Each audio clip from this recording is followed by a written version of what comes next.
What it do, homies? We are here with some more The Electrician. This time we're checking out his second channel, The Fat Files, the most gangster pieces CEO, Little Caesars. Now, I'm not necessarily the greatest fan of, it's not like that, of Little Caesars. It's not like that I hate it. It's just that it isn't something I would rush to spend money on. But if it's free, of course, I will eat it.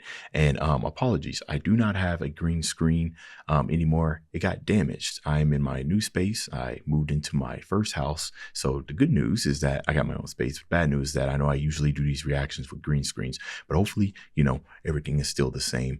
Let's go ahead and shut up and turn it up.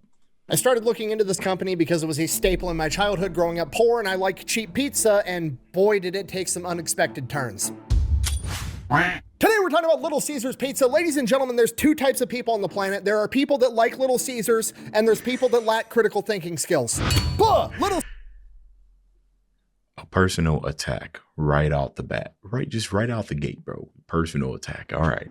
I suppose, like I said, I'm indifferent. I'm in the middle. But if there had to have been, you either like it or you don't, I guess I fit in the you don't, no category. Okay, I accept that. I will. Little Caesars is not good pizza. Okay, nobody said it was. They said it was hot, ready, and it cost $5, okay? Nobody in their right mind is walking into Little Caesars, seeing an entire case of already cooked pizzas that are hot, ready, and cost $5 and are thinking to themselves, wow, I bet that pizza is absolutely delicious, okay? And if you think that, guess what? I've got a dress shirt to sell you that I wore while I was drinking alcohol at the Pentagon, which is banned, by the way. No. What you should do is tell them, guess what? I got a dress shirt that has a tuxedo on it, and that's actual tuxedo, right? Just show a picture of the tuxedo and say like full. I guess that would be kind of misleading. Never mind.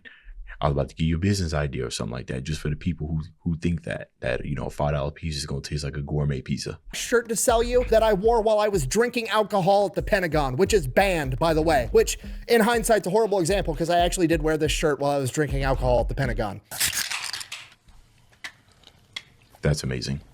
Oh man, it tastes so much better knowing how much paperwork went into it. First one to finish a White Claw in the Pentagon. Son of a bitch! Also, in my defense, before it even gets brought up in the comment section, I did not get to choose the type of alcohol, okay? I would have chose Busch Light all day and tomorrow, but when life gives you White Claws in the basement of the Pentagon, you chug them. That's my bad, disregard. Anyways, The point I'm trying to get across to you is nobody's going to Little Caesars because they want really good pizza, okay? Little Caesars is for mom that has been working 40 hours a week and is driving home and doesn't want to cook dinner, and then she sees a Little Caesars and is like, holy shit, I can feed myself, my husband, and my 2 kids for $6.99 by buying a pizza, crazy bread, and marinara sauce. Okay, and the craziest part about that everybody has to respect is the fact that Little Caesars pizza has been $5 since 1997. Yo, I didn't even know they were around. Wow. So I was born in 1990. So dang. So they've been around that long? Man, the other category of people who are looking at this and buying it, it's a great deal, is college students, right? We didn't have a pizza shuttle. At least I don't think there was a pizza shuttle in Manhattan, Kansas. That's where I went to school, K-State. There might have been, but we had pizza shuttle, which was also very, very cheap. Very cheap. Okay, it is the Arizona tea of the pizza world. Whoever runs Little Caesars and Arizona tea should be put in charge of the U.S. economy. And we're going to talk about how they managed to keep the prices that low right after a word from our sponsor. That's the secret right there. Yeah, babe, what's up? Hey, I need a boombox. Okay, I can go get you one. Perfect. All right, I'll go get it now. Love you. Love you. All right, bye. 1 hour later. Where's that boombox that I asked for? Oh, it's right here. I got it for you. What is this? The boombox. No, I wanted something to play music with. Oh, that kind of boombox. Well, hold on. Yeah, I got this. Hold on. There's a video out there of a guy that was playing Rushy, right? The piano piece with machine guns. So that's still correct. Okay, we'll go to the store and get me a boombox so I can listen to music. Can I keep this one still? I don't care. This video is brought to you by Delete Me, okay? Super simple business model. You give them money, they turn around and they make sure that online data brokers are not selling your personal information online. Okay, here's the deal. Pretty much anytime you use a free service on the internet and you click that little box that says, I agree to the terms and conditions, you've basically just agreed to allow them to harvest as much of your personal information as humanly possible. They then turn around and sell that to online data brokers, and that's how they can afford to offer you a free service. But when you have Delete Me, they go and they monitor all of these online data brokers for your personal information, and then if they find find it, they submit all the opt-out forms on your behalf, so they have to take down and stop selling that information. So when you buy Delete Me, you're not actually buying anything, you're just buying your way out of all the negative consequences of all the free shit that you've already gotten. And because they continue to monitor those data brokers, you're buying yourself out of all the future negative consequences of all the free shit that you haven't even gotten yet. So if you want to give Delete Me a try, there's going to be a link and a discount code down below. Let's get back to the video. All right, our story begins on July 20th, 1929, when a young Mike Ilitch is born, the son of two first-generation immigrants. Like pretty much everybody born at this point in time, he grows up, he ends up joining the military, and he ends up becoming a United States Marine. Serves 4 years in the Marine Corps, comes back home, meets a young lady by the name of Marion, ends up marrying her. Then he ends up playing pro baseball for the Detroit Tigers, the New York Yankees, and the Washington Senators. Unfortunately, he ends up getting a knee injury and is forced into early retirement. At this point, that was like everything he was banking on, and he just has to start taking whatever jobs he can find. He's working as a handyman, he's working as a door-to-door salesman for aluminum awnings, literally just doing whatever he can do to get by. So him and his wife end up saving up $10,000, and they want to use that money to start up their own pizza place, and that's exactly what they do. And whenever you start a new business, the first thing you do is come up with a name. And Mike wanted to call it Pizza Treat, and his wife chimes in, is like, no, I hate that name. I want to name the restaurant after my pet name for you, Little Caesar. Which is weird because Mike is average height, he was 5'9", Caesar was only 5'7", and Mike is significantly taller than his wife, so I don't know why she would come up with the name Little Caesar. Wait, Little Caesar always depicted by stabbing his spear into a pie. Wait, pull up a picture of the Little Caesar. Oh.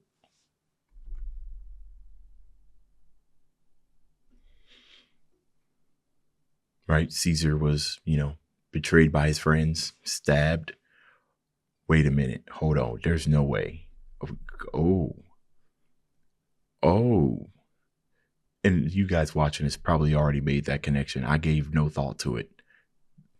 Yeah, I got that same face, bro. Holy shit. That's a peanut. Wait, was this a Marine Corps dick joke the entire time? I'm conflicted. Wait. Oh, wait. I wasn't thinking about that. Shit. That's a peanut. Wait, was this a Marine Corps dick joke the entire time? I'm conflicted. On one hand, my childhood is ruined, but on the other hand, it's a multi-billion-dollar Marine Corps dick joke, which is just perfect. I wonder if Melinda Gates is who came up with the name Microsoft. Sorry, we're getting way off track. Little Caesar. See, I seen that, like I get it. It was called Little Caesars, you're right, but I wasn't thinking of Caesar. You know what I mean? I was just, all right, pizza place, Little Caesars, you know what I'm saying? So I guess that was a given. Obviously, I'm just slow, right? As far as, attaching it and everything. So that wasn't as obvious as it should be. But then again, like I told you guys, I don't really go there. So I never had any reason to kind of think about the logo. But the other part of that joke, yeah, I would have never got that.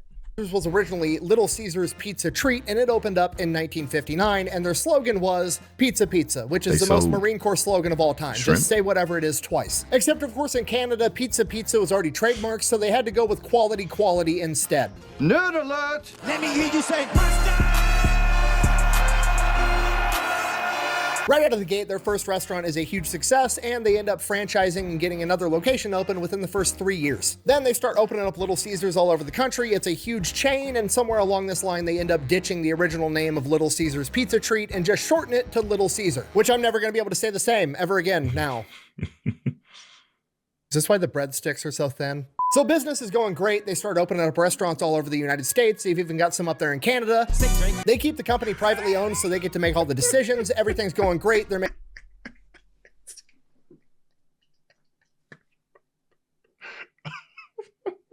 Bro, look, man, guys, even if you guys new to the channel, or if this is the only thing you watch, I react to, I consider myself a variety reactor. I don't niche down on something. I might do something a little bit more than other things, but I don't niche down, right? I got reactions to pretty much everything.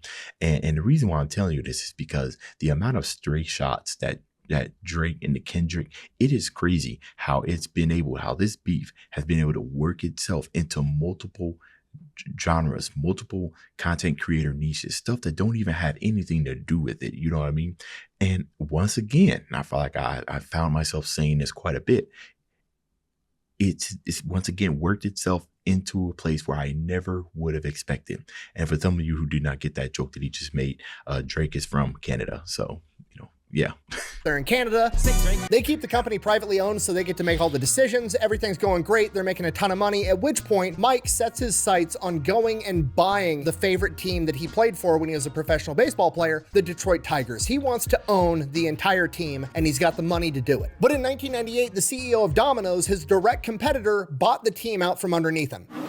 Son of a bitch. Okay, this is a Marine. This is shots fired. This means absolute war. So what ends up happening is Mike still wants to own a sports team. So what he does instead is he ends up buying the Detroit Red Wings, the hockey team, and under his command, they do great, start winning a bunch of games. This is becoming so regular, we should just have Michigan Day at the White House when the Red Wings come. The Tigers, on the other hand, are doing absolutely terrible under the ownership of the CEO of Domino's, so he's forced to sell, and by 1992, Mike is able to buy the Detroit Tigers as well. And under his ownership, the Detroit Tigers start doing awesome as well, but Mike is not about to forget what the CEO of Domino's did. I don't even think you really know what a bad day is. So in 1993, right after he bought the Detroit Tigers, Mike launches the Big campaign for Little Caesars, which kicks off what is today known as the Pizza Wars. At this point in time, there's 3 major pizza chain restaurants in the United States of America. You've got Little Caesars, Domino's, and Pizza Hut.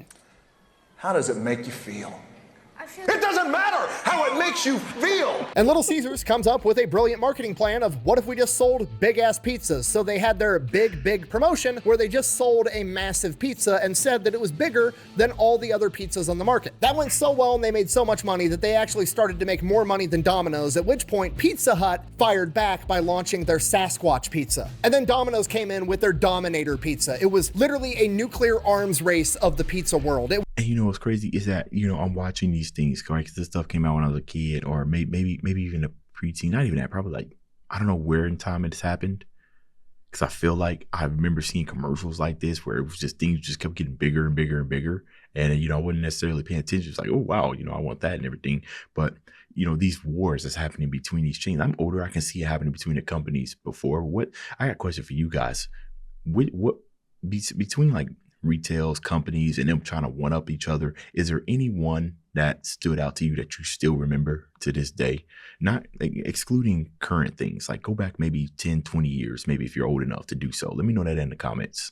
Came in with their Dominator pizza. It was literally a nuclear arms race of the pizza world. It was the golden age of pizza fast food. Then in 1997, after the pizza wars subsided, Little Caesars needed to have their next big promotion, and what they went with was hot and ready. They decided to shift the entire direction of the company. They weren't going to focus on dine-in. They weren't going to have dine-in at all. They weren't going to deliver. It was going to be, you can walk in, pick up your pizza. Not only can you pick up the pizza, it's going to be there, it's going to be hot, and it's going to be ready. It's already done, and it's cheap as fuck. It's brilliant. It's cheap, it's fast, it's highly effective. You're a mom taking her kid to soccer practice, and you forgot, oh shit, it was my turn this week to bring the food to feed all the kids after soccer practice, and then you drive by, see a Little Caesars, and know that you can pick up 5 pizzas for like $30. The day is saved. And only focusing on pickup is actually part of the reason that the food is so cheap, because the buildings don't need to be that big. They can occupy these little tiny commercial areas because all they need is a kitchen and like a 3-foot wide area with a cash register for people to pay when they pick up their pizza. You're not wasting money on a dining area, you're not wasting money on delivery drivers, and that's a big part of why they managed to keep the pizza price at $5. Okay,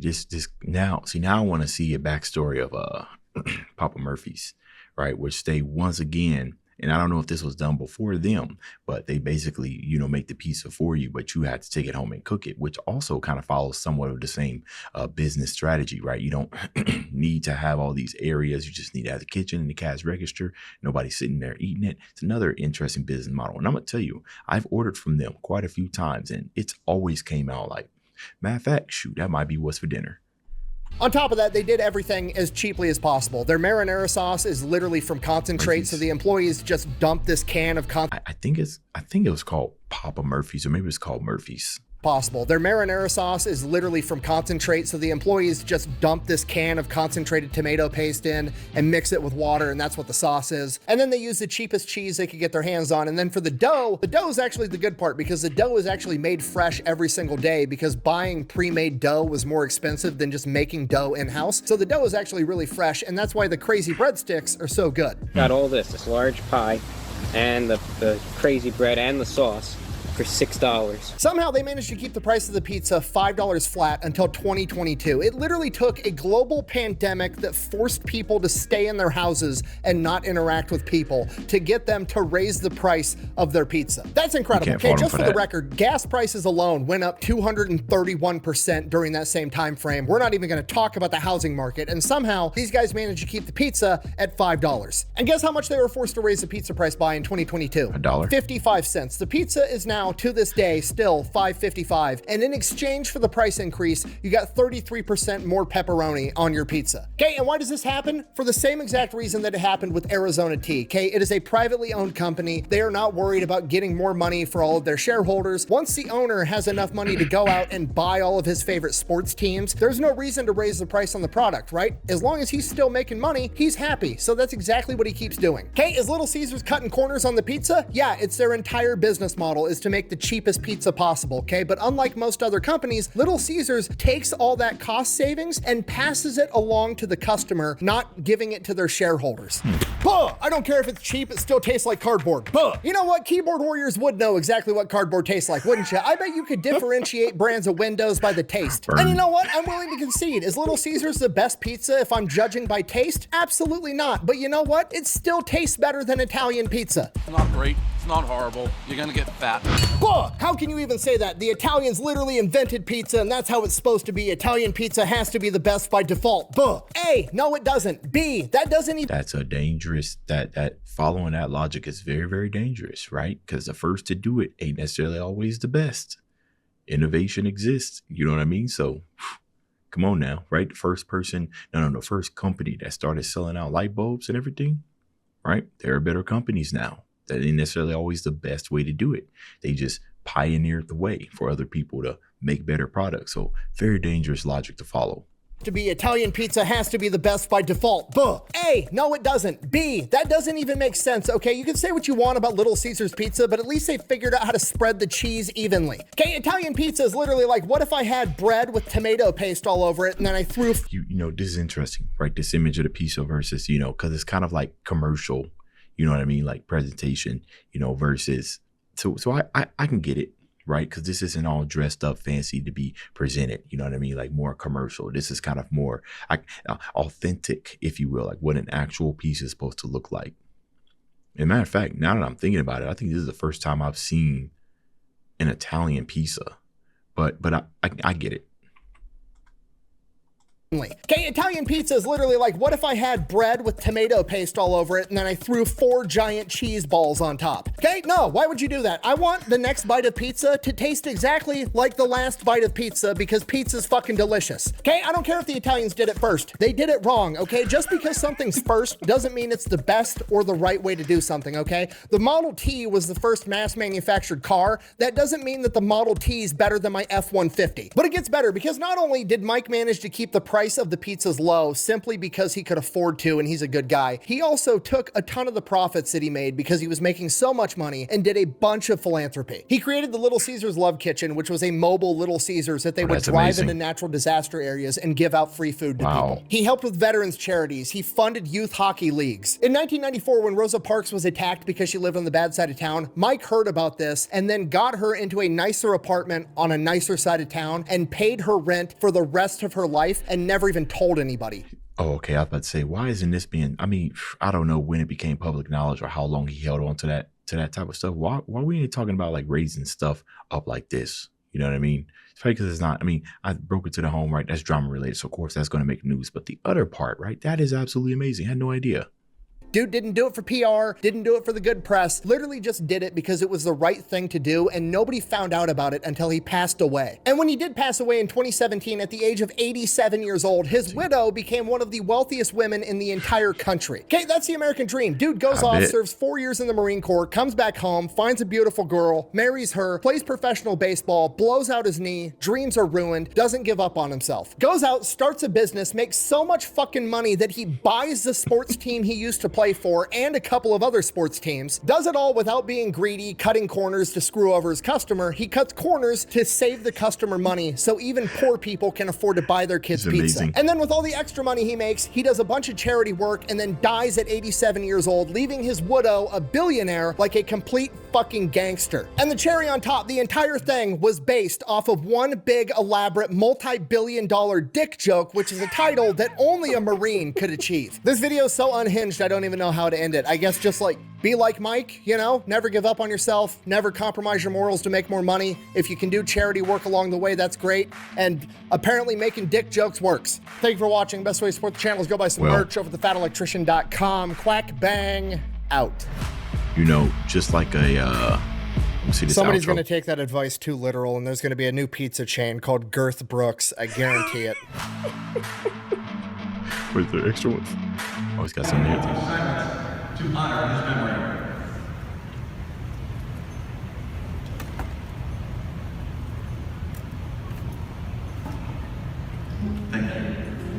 Thank you. You'll never discover new oceans unless you have the courage to lose sight of the shore.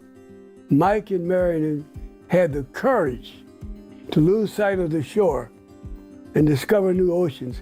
They kept pushing Detroit, and it had not been for them, I am saying Detroit would not be in the renaissance that they're in now. I just want to be remembered as a good father and somebody who loves Detroit. You know, I like to be remembered as for the people that know me as a decent guy. Dude, that is amazing. That's that quote that he said, you know, you're never going to be able to see new sights unless you lose courage to lose shore. So essentially, you know, venturing out into the unknown, right? Dropping all of the safety net around. That is absolutely amazing, right? Because that's how innovation exists.